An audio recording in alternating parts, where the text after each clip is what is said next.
September 1942 তমলুকের মাটিতে কয়েক হাজার ভারতীয়কে নিয়ে যেটি পুলিশ স্টেশন ঘেরাও করার উঠেছিলেন, সেই সত্তরোর্ধ বাহিনী নেহাজরা পুলিশের নির্মম গুলিচালনা ও লাঠিচার্জ সত্ত্বেও তার হাতের পতাকাটি মাটিতে তুলে দেন।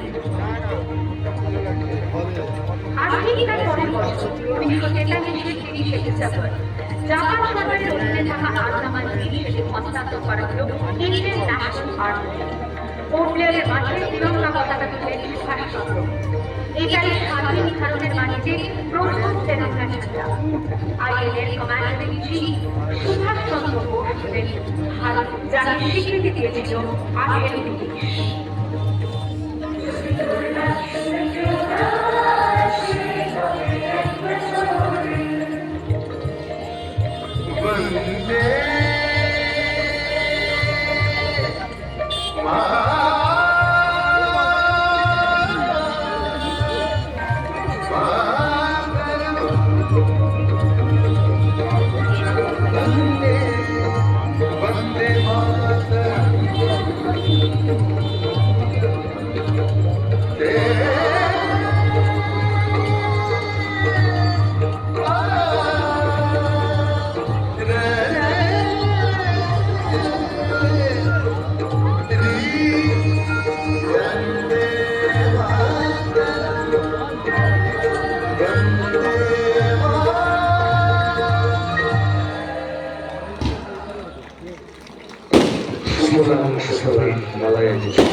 আশীর্বাদ সঙ্গে দিয়ে আমরা সবাই